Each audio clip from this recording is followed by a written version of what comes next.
আজকে যারা বলেন রাজনীতির সাথে কোরআনের সম্পর্ক নাই, আজকে যারা বলেন এই বাচ্চারা কোথা থেকে এসেছে, আজকে যারা মনে করেন এই তরুণ শৈশবের লোকেরা তোমরা আর কি করেছো, আমরা 15 বছরে সব করে ফেলেছি, ইয়েস করেছি, আমরা সবাই করেছি, কিন্তু আমাদের এই তরুণ যুবকেরা যে রাষ্ট্র গঠনের জীবন বাজি রেখে একটা মানলে একটা যায়, বাকিগুলো সরে না, এই উদাহরণ আমাদের তরুণ যুবকেরাই করেছে, আমরা অনেকে তা করতে পারি নাই।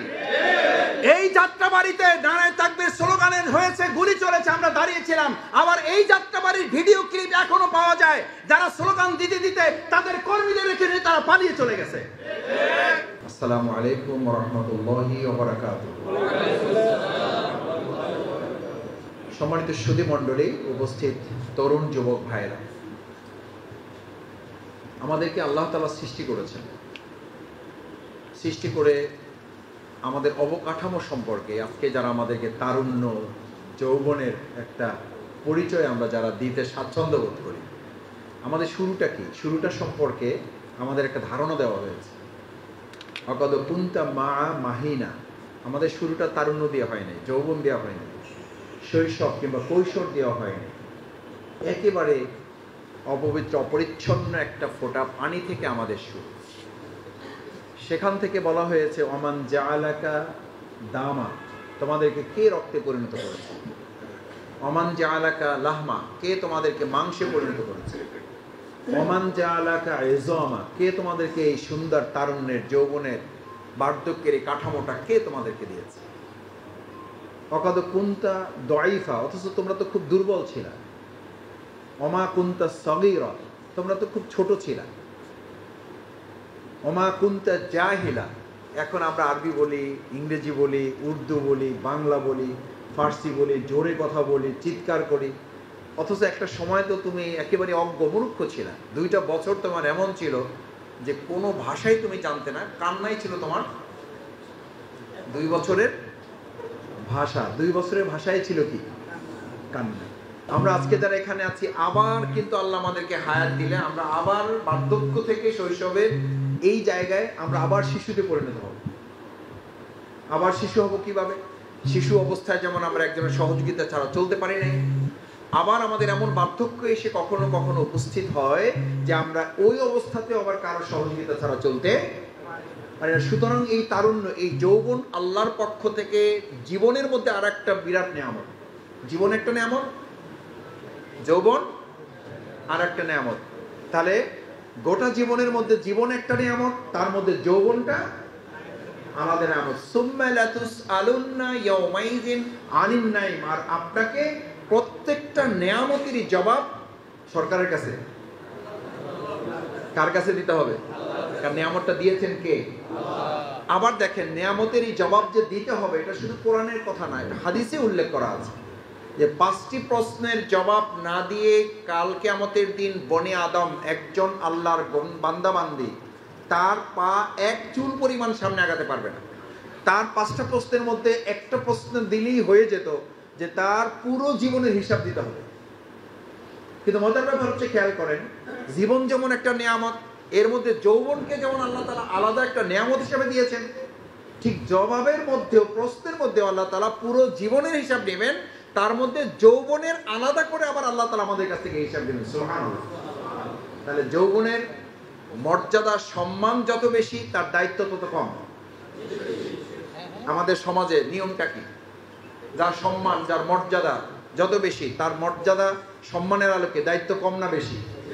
তাহলে যে আল্লাহ তাআলা জীবন দিয়েছেন, যে আল্লাহ তাআলা এই চমৎকার নিয়ামতে ভরা যৌবন দিয়েছেন, সেই যৌবন প্রাপ্ত ভাইদের যারা আমরা অতিক্রম করার সুযোগ পেয়েছি, আমাদের দায়িত্ব তত কম না বেশি?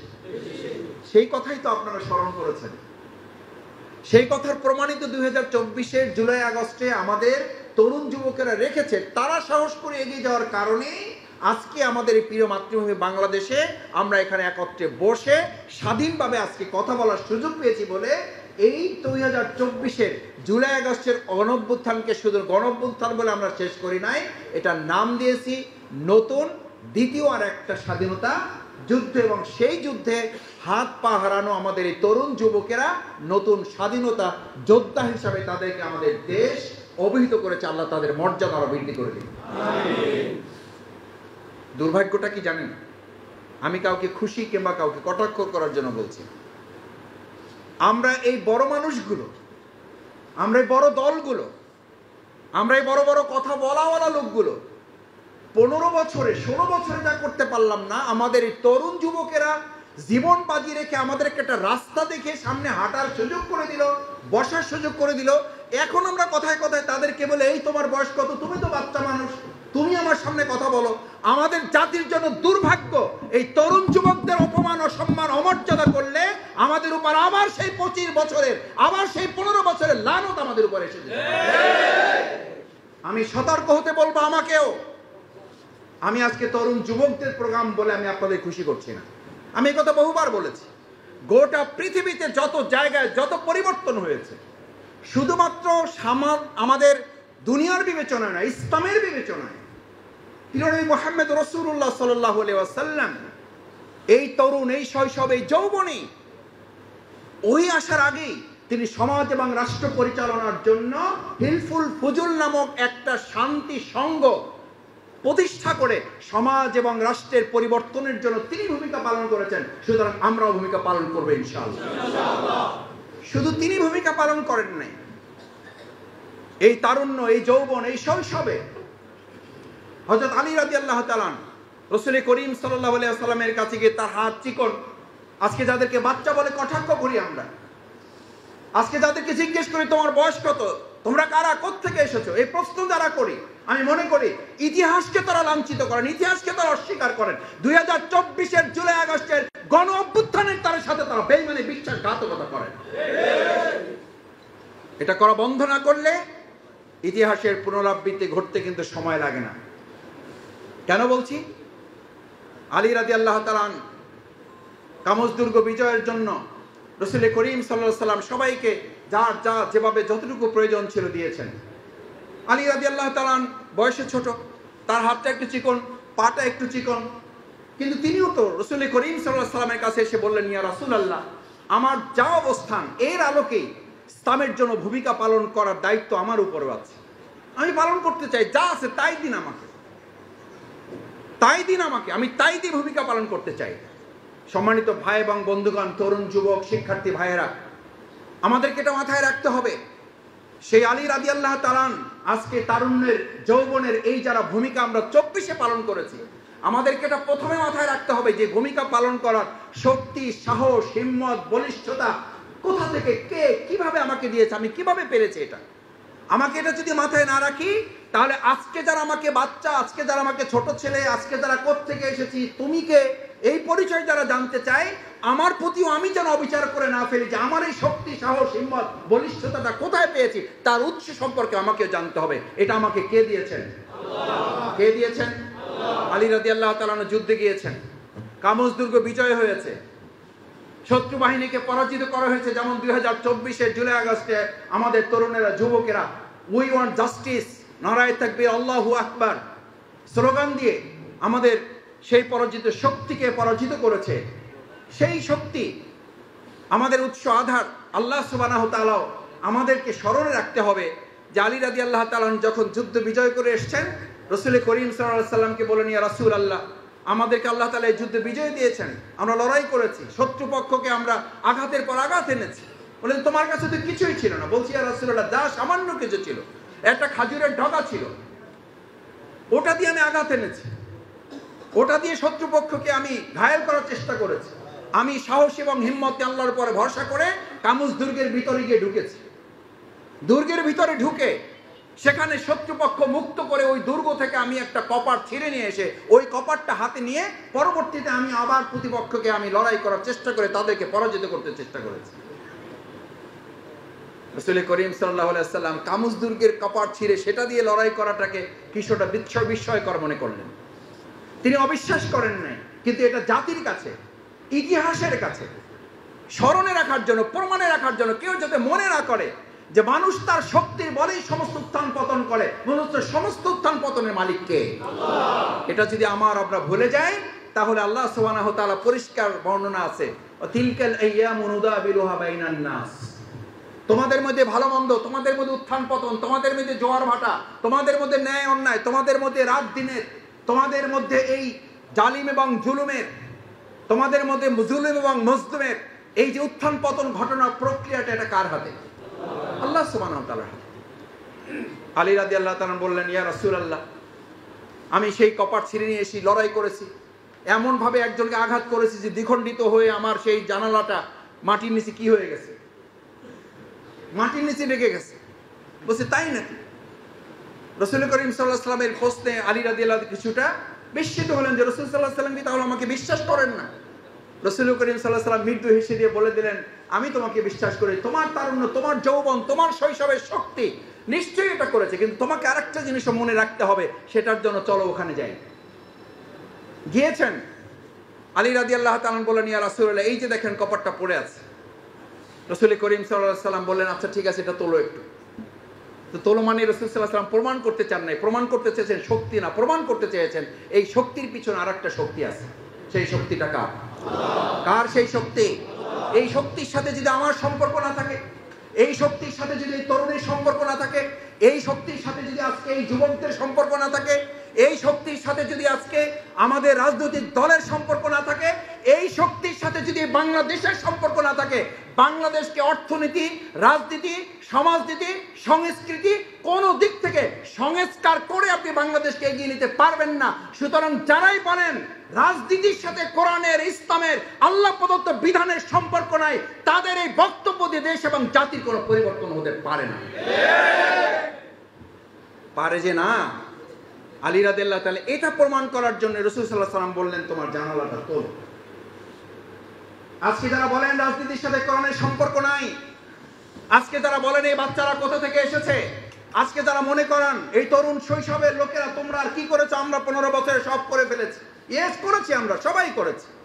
কিন্তু আমাদের এই তরুণ যুবকেরা যে রাষ্ট্র গঠনের জীবন বাজি রেখে একটা মানলে একটা যায়, বাকিগুলো সরে না, এই উদাহরণ আমাদের তরুণ যুবকেরাই করেছে, আমরা অনেকে তা করতে পারি নাই। এই যাত্রাবাড়িতে নারায়ে তাকবীর স্লোগানের হয়েছে, গুলি চলেছে, আমরা দাঁড়িয়েছিলাম। আবার এই যাত্রাবাড়ির ভিডিও ক্লিপ এখনো পাওয়া যায়, যারা স্লোগান দিতে দিতে তাদের কর্মীদের রেখে নিয়ে তারা পালিয়ে চলে গেছে। সুতরাং আমরা সবাই কথা বলার ক্ষেত্রে যেন সংযম থাকি, সবাই কথা বলার ক্ষেত্রে যেন পরস্পরের প্রতি শ্রদ্ধাশীল থাকি। আমরা কথা বলার ক্ষেত্রে যেন কারো ভূমিকাকে ছোট করে, খাটো করে তাকে যেন অপমান, লাঞ্ছিত কিংবা তাকে যেন আগামী দিনে ভূমিকা পালন করার ক্ষেত্রে নিরুৎসাহিত না করি।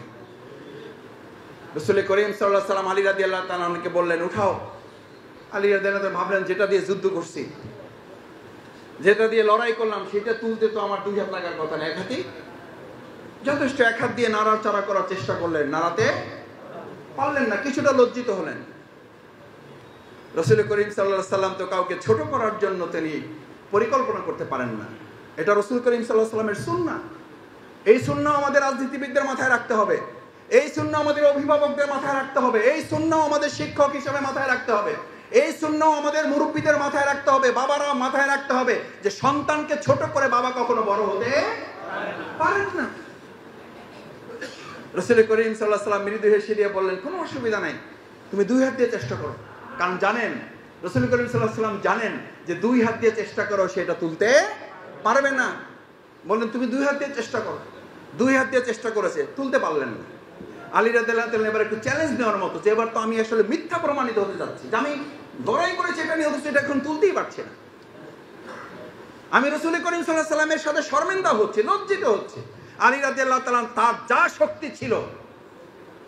শক্তি ছিল পুরো শক্তিটাকে ব্যবহার করে কপাটটা তোলার চেষ্টা করলো। আলী রাদিয়াল্লাহু তাআলা ঘেমে গেলেন, বাট কপাটটা 1 চুল পরিমাণে নড়াতে পারলেন। রাসূল করিম সাল্লাল্লাহু আলাইহি এবার বলতে পারতেন, আগেই বলছিলাম তুমি পারো নাই, তোমার দ্বারা এটা হয় নাই, আমি জানি তুমি এটা করতে পারো নাই, তুমি সঠিকটা বলো না, এটা বলতে পারতেন রাসূল সাল্লাল্লাহু আলাইহি ওয়াসাল্লাম, বলেন নাই।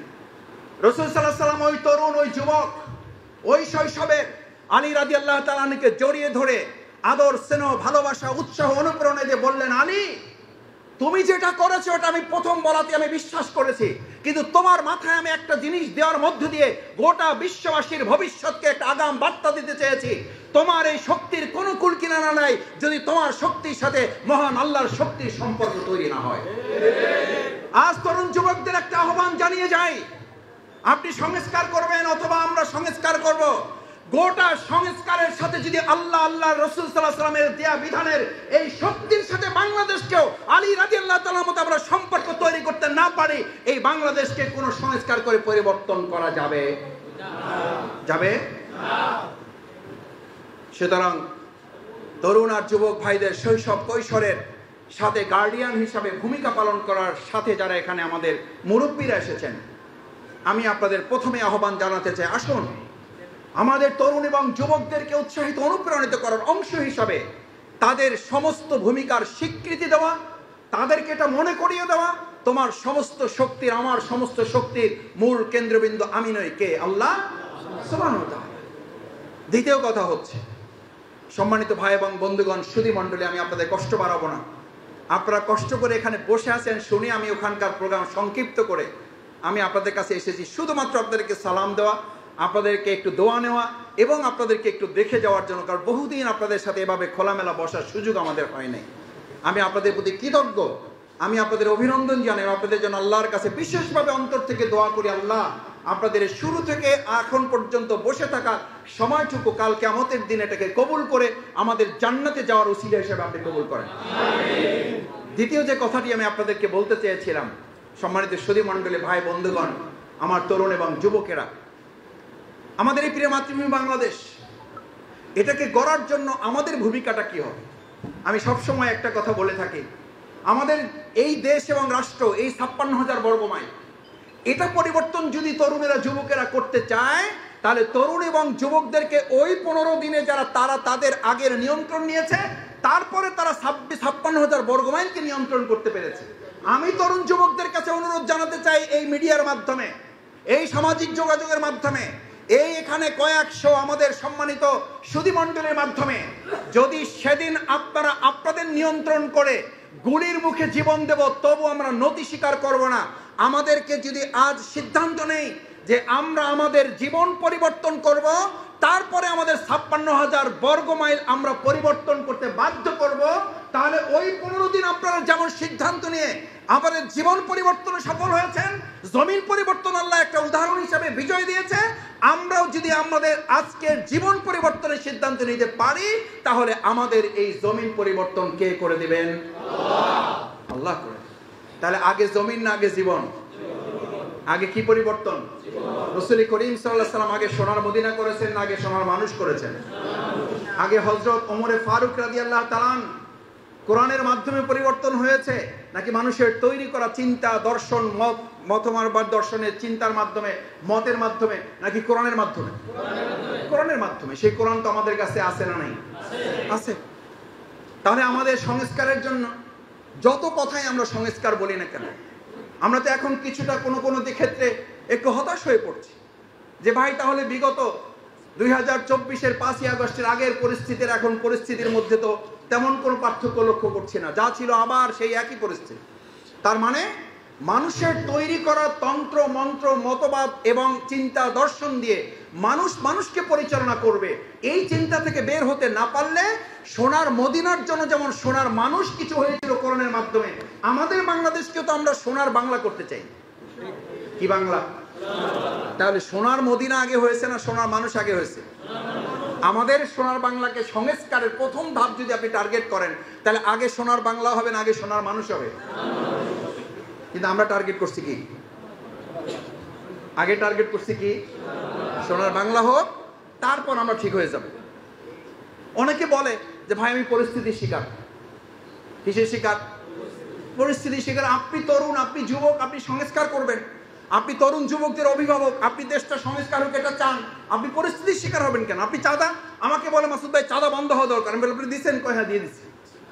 তা বললাম দিয়ে বন্ধ করবেন কিভাবে? না দিয়ে বন্ধ করেন। বলছে তাহলে তো আমার সমস্যা। আমি বললাম সমস্যা মোকাবেলা করার জন্যই তো আল্লাহ আপনাকে পৃথিবীতে পাঠিয়েছেন। কয় ভাই পরিস্থিতির শিকার। আমি বললাম হ্যাঁ পরিস্থিতির শিকার বলেই আল্লামা ইকবাল 4টা মুসলিমকে এক জায়গায় করেছেন। আসো, 4টা মুসলিমকে বুঝাবার জন্য, এই জাতিকে বার্তা দেওয়ার জন্য, এটা সংস্কারের বার্তা। দ্বিতীয় ধাপ, আপনি পরিস্থিতির শিকার হবেন, এই জন্য আপনাকে পৃথিবীতে মুসলিম হিসেবে পাঠানো হয় নাই, আল্লাহর খলিফাগিরি প্রতিনিধিত্ব করার জন্য আপনাকে পাঠানো হয় নাই। আপনাকে পাঠানো হয়েছে এই রাষ্ট্র সমাজ এবং এই জমিনকে পরিবর্তনের জন্য, সংস্কারের জন্য। সংস্কারের কথা পরিষ্কার করে বলা আছে। ইন্নী জাইলুন ফিল আরদে খলিফা। খলিফা মানে কি? জামা কাপড় সেলাই করে। কেন আপনারা বলেন না? জামা কাপড় সেলাই করার কি বলেন? খলিফাই তো বলেন। ঠিকই তো আছে। সেই বেচারাদেরকে একটা নতুন কাপড় দেন, এটারে কেটে টুকরা টুকরা করে তারপর একটা কি বানাই দেয়? কি বানাই দেয়? এখন কাটাটাকে যদি আপনি মনে করেন আমার জামাটাকে শেষ করে দিল, আমার কাপড়টাই শেষ করে দিল, এত সুন্দর একটা কাপড় কাইটা টুকরো টুকরো করে ফেলে, মেজাজ যদি আপনার খারাপ হয় তাহলে জামা হবে? জামা হবে না। ভালো করে বুঝেন, খলিফা তাদেরকে বলা হয় a genius has tradition, a khalifa has tradition, a representative has tradition to break the existing customs of the society. খলিফার কাজই হলো, প্রতিনিধির কাজই হলো, তরুণদের কাজই হলো, যুবকদের কাজই হলো, প্রতিভাবানদের কাজই হলো, মেধাবীদের কাজই হলো, যোগ্যতমদের কাজই হলো, সৎ মানুষদের কাজই হলো, আদর্শ মানুষদের কাজই হলো a break to the existing, যা আছে বর্তমান এটাকে কি করে ফেলো? ভেঙে ফেলো। কাস্টমস অফ দ্য সোসাইটি, নতুন আরেকটা সমাজ তুমি বিনির্মাণ করে দাও। আরে ভাই, নতুন বিল্ডিং যদি এটাকে করতে হয় তাহলে এটাকে রেখে করতে হবে না এটাকে ভাঙতে হবে? এই সংস্কারের কাজটুকু যদি আমি বুঝতে না পারি তাহলে আমি কি সংস্কার করব? এখন আমরা সংস্কার করতে চাই বিল্ডিংটা, কিন্তু কোথাও আমরা হাত দিতে চাই না। কোথাও হাত নিয়ে আপনি বিল্ডিং করবেন কি করে? খলিফা তো তাকে বলা হয়, প্রতিনিধি তো তাকে বলা হয়। আপনি যৌবন তারুণ্যের শক্তি তো আল্লাহ এই কারণে দিয়েছেন, আপনি পরিস্থিতির কাছে নতি স্বীকার করবেন, এই জন্য তো আপনার নাম নয়। হযরত ইউসুফ আলাইহিস সালাম যৌবনের উত্তাল তরঙ্গমালায় ষড়যন্ত্রের শিকার হয়েছেন না হন নাই? আমি হইলে কি করতাম? বন্ধুদের জান বাঁচানো ফরজ। একজনকে আমি উদাহরণ দিলাম, রমজান মাস সামনে আসতেছে না, উদাহরণ দিলাম বুঝার জন্য যে আপনি পরিস্থিতির শিকার হবেন না তো কি করবেন? তো বলেন মাসুদ কি করতে হবে বলেন? আমি বললাম ধরেন সংস্কারের এটা একটা রূপ বুঝার জন্য যে আপনি রমজান মাস মাত্র 5 মিনিট বাকি আছে ইফতারের। কয় মিনিট? ধরেন আমরা এই রমজানের এখন 5 মিনিট আগে আছি এখানে, আর 5 মিনিট পরে আমাদের ইফতারের সময় হবে। এই মুহূর্তে কিছু সন্ত্রাসী,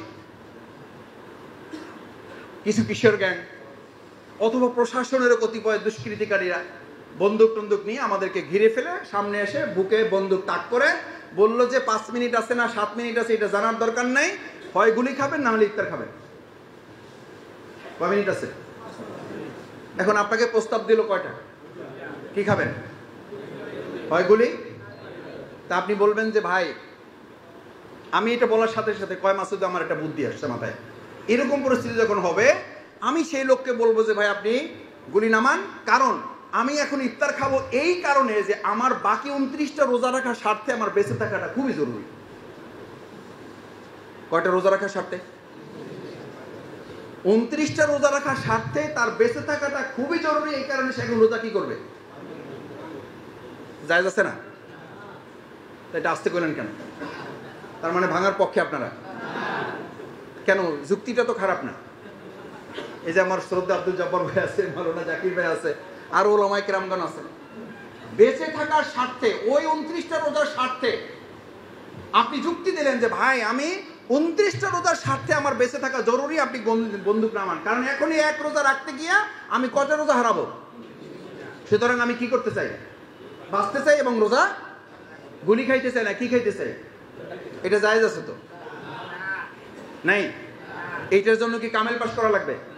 ফাজেল পাস, আলেম, খতিব হওয়া লাগবে না, কিছুই হওয়া লাগবে না। আপনি জানেন যে জীবন মৃত্যুর ফয়সালা বন্দুকের কাছে না, কার কাছে? আল্লাহর কাছে। সুতরাং আপনি কি বলবেন?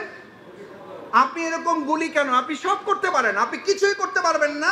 যে আল্লাহ তাআলা অনুমোদন না দিলে আপনি গুলি করতে পারবেন না, ওই আল্লাহ তাআলা অনুমোদন না দিলে আপনি মুখের মধ্যে খাবার পানি নিতে পারবো বাট আমি খেতে পারবো না, তার আগে আমার রূহটা আল্লাহ তাআলা তুলে নিয়ে যাবে। আপনি তো 29 রোজা পরে এই যে এখন একটা ভিডিও ভাইরাল হয়েছে ভারতে না কোথায়, নাচতে নাচতে এক কিশোরীর স্টেজে মৃত্যুর করে ঢলে পড়েছে। আর কি উদাহরণ পাবেন? আর জীবনের জন্য কি সচেতনতা দরকার? আমি দেখে ভিডিওটা মানে এতটা মানে বিস্মিত হয়েছি যে সুবহানাল্লাহু আকবার। আল্লাহ তাআলা মানুষকে আর আমাদেরকে কি দেখাবেন? এর আগে তো বহু ভিডিও এরকম দেখেছি আমরা, কিন্তু এটা তো একদম এখন মানে আমাদের সামনে ঘটা এগুলো। আমি যে প্রসঙ্গে গিয়ে শেষ করতে চাওয়ার জন্য যে উদাহরণটা পেশ করতেছিলাম, তাহলে আমরা ওই সময় কি বলবো? গুলি খাবো না ইফতার খাবো? আসলে গুলি খাওয়ার সিদ্ধান্ত নিলে আল্লাহ তাআলা আপনার জন্য যা ফয়সালা রেখেছেন সেটাই হবে। হয়তো গুলিও খেতে হবে না, আপনি ইফতার যথাসময় করতে পারবেন, আল্লাহ নসিবে রাখলে 29টা রোজাও আপনি। সেই একই লোক যদি আপনার কাছে, ভাইয়েরা কোনো আলোচনা কোনো ব্যক্তি দলের দিকে নিয়ে না, আমি জামাত ইসলামের ব্যানারে আলোচনা করি বা জামাতের আলোচনা করি না। আমি একটা কথাও জামাতের বলছি না, আমি যা বলছি কোরআন হাদিস থেকে যদি না বলি আপনারা কোনো কথা কানে নেবেন না। আল্লাহ মেহরবানি করে এই ভাইদের কান থেকে সেই কথাগুলো আপনি বের করে দেন। যা আমি কোরআন হাদিসের বাইরে বলবো, আপনি আল্লাহ আমার এই ভাইদের ব্রেন থেকে আপনি এই কথাগুলো বের করে দেন। তাহলে আপনি অন্যায়ের কাছে এখানে মাথা নত করলেন না। ইফতার করে আপনি দোকানে গেলেন, একজন লোক এসে বললো চাঁদা দেন নাহলে দোকান বন্ধ করেন। বলেন, যেই লোক আল্লাহকে ভয় করে আপনি আল্লাহর নির্দেশ লঙ্ঘন করলেন, নাহলে চাঁদা দেওয়া হালাল না হারাম? তা আপনি হারাম কাজটা করলেন কেন? কি বললেন আপনি? কিসের শিকার? কিসের শিকার? পরিস্থিতি শিকারী যদি হবেন তাহলে আপনি আল্লাহর প্রতিনিধিত্ব করার দায়িত্ব নিলেন কেন? তাহলে আপনি এই সমাজ সংস্কার, রাষ্ট্র সংস্কারের কথা আমি বলি কেন? আল্লামা ইকবাল সেই জন্য 4 জন মুসলিমকে এক কাতারে দাঁড় করাইছে, বলছে যে দিস ইজ রিভার। এই যে একটা নদী দেখো, নদীর পাশে দাঁড় করিয়ে বলছে this is river, what is responsibility, what, তোমার দায়িত্ব কি বলো? তো প্রথমটা বলছে যে হুজুর কিছু মনে করেন না, আমি সবসময় চলালো, ডু সামথিং। এটা আমাদের যুবক তরুণরা এখান থেকে শেখার আছে। আমাদের তরুণ যুবকরা সবসময় মোবাইল হাতে টিপে আর বলবে কি কিছু একটা করি ভাই, কিছু একটা করতেছি, ডু সামথিং, কিছু একটা করো। আর হাদিস কি বলছে? জাফর ভাই কিছু একটা করতে বলছে, বলছে ভালো কিছু করো, না হলে চুপ থাকো। জাকির ভাই হয় ভালো কিছু করো, না হলে চুপ থাকো। এখন আমাদের স্লোগান কি? ডু সামথিং, কিছু একটা করো, ভালো হোক মন্দ করতে থাকো, মানে আমি কিছু একটা করতেছি, দিস ইজ মাই ডাইনামিজম। এটা আমার আধুনিকতা, ইসলাম এটা বলে নাই। আল্লামা ইকবাল বললো এটা গর্দব, এটা তো অথর্ব, এটা মিনিংলেস, যা গো ব্যাক, তোমার দিয়ে কিছু হবে না। চলতে থাকাই কাজ না, চলার একটা উদ্দেশ্য থাকতে হবে। এটারে পাঠাই দিয়েছে। 2 নম্বরটা নিয়ে আসছে। এই 4টাই কিন্তু মুসলিম, ভালো করে বুঝতে হবে তরুণেরা, যুবকেরা, অভিভাবকেরা। সেকেন্ড মুসলিমটাকে নিয়ে আসছে, দাঁড়াও, this is river, what is responsibility, তোমার কাজ কি বলো? নদীকে সামনে রেখে তোমার দায়িত্ব কি? হে মনে করছে আগে যেহেতু চলার কথা বলছে আমি একটু থামার কথা বলি, তাহলে হয়তো আমি কি হব, আমি হয়তো উত্তীর্ণ হব পরীক্ষায়। তো সে খুব সাহস করে বললো যে হুজুর আমি চলা টলার লোক না, আমি সোজা এই স্রোতের মাঝখানে খামি দিয়ে দাঁড়াই থাকবো। খামি বুঝেন? বরিশালে যারা তারা বুঝবেন, মানে আট্টু দিয়ে বয়ে থাকা আর স্টিল হয়ে মজবুত ভাবে দাঁড়িয়ে থাকা। আমি স্রোতের সাথে কি করবো না, আপোষ করবো না, আমি চলা লোক না, আমি এখানে সোজা দাঁড়িয়ে থাকবো। আল্লামা ইকবাল বললেন এটা তো আরো অথর্ব একটা গর্দব টাইপের লোক।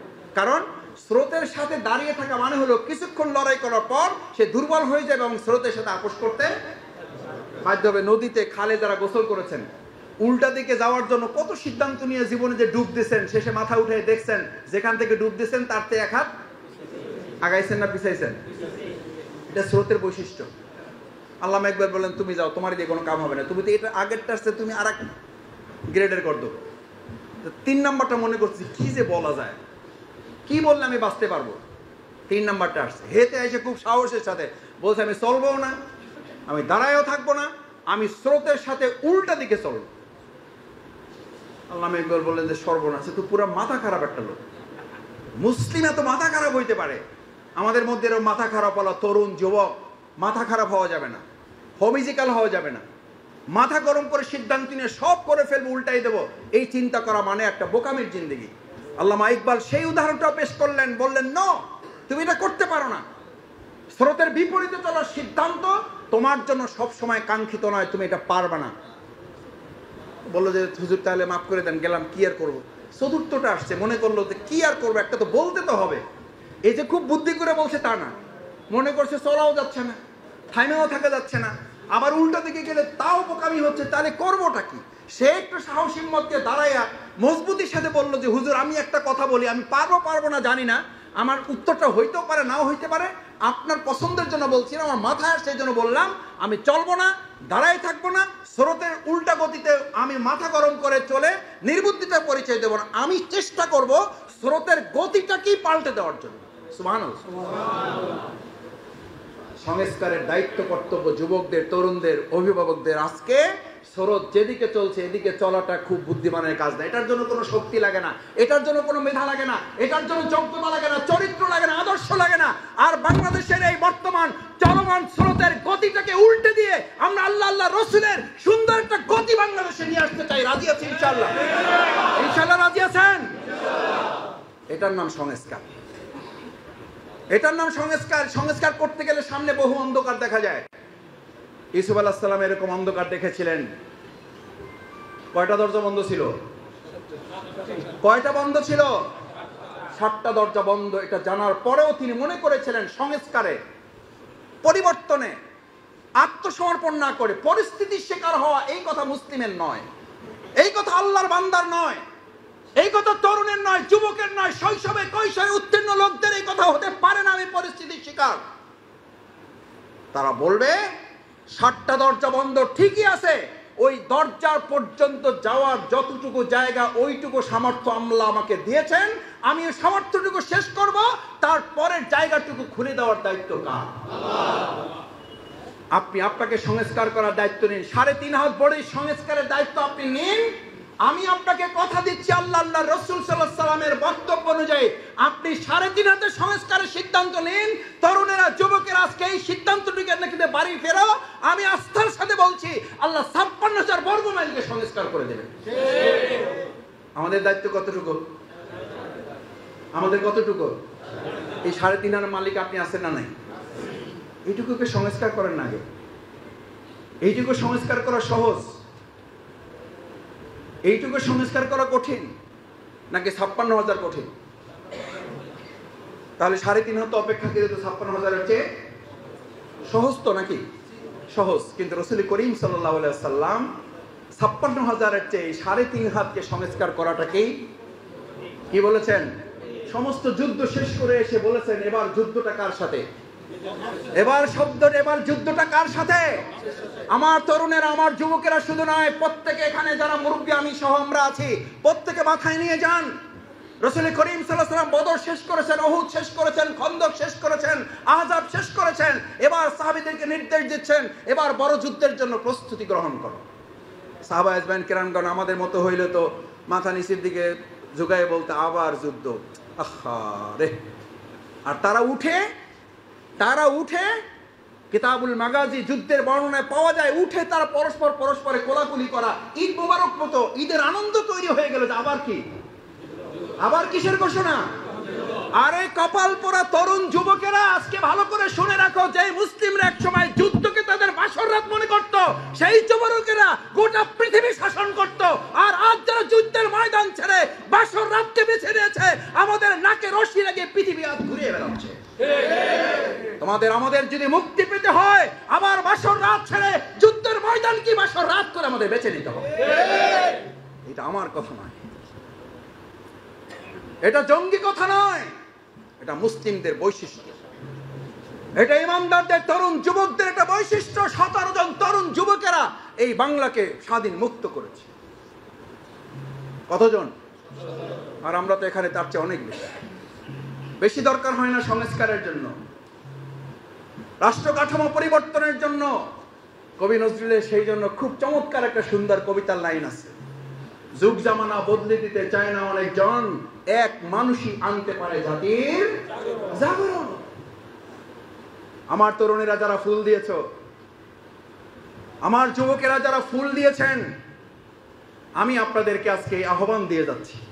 আপনারা ফুল দিয়েছেন, আমি আপনাদেরকে অনুরোধ রেখে যাচ্ছি, যদি এই সমাজ রাষ্ট্র সত্যি পরিবর্তন চাই, অন্তর থেকে যদি আমরা চাই পরিবর্তন হোক, তাহলে স্রোতের সাথে চলবো, দাঁড়িয়ে থাকবো, উল্টা দিকে যাব, নাকি বাংলাদেশের চলমান স্রোতটাকে আমরা পরিবর্তন করবো? ইনশাআল্লাহ। যদি তা পারেন, আমি আপনাদেরকে কথা দিয়ে যাচ্ছি, এই বাংলাদেশ বদলাতে বাধ্য, এই বাংলাদেশ বদলাবে ইনশাআল্লাহ। আমাদের তরুণেরা, যুবকেরা যে বাংলাদেশের জন্য জীবন বাজি রেখেছে। আমি আপনাদের শেষ সেন্টেন্সটা বলে বক্তব্য ইতি টানতে চাই।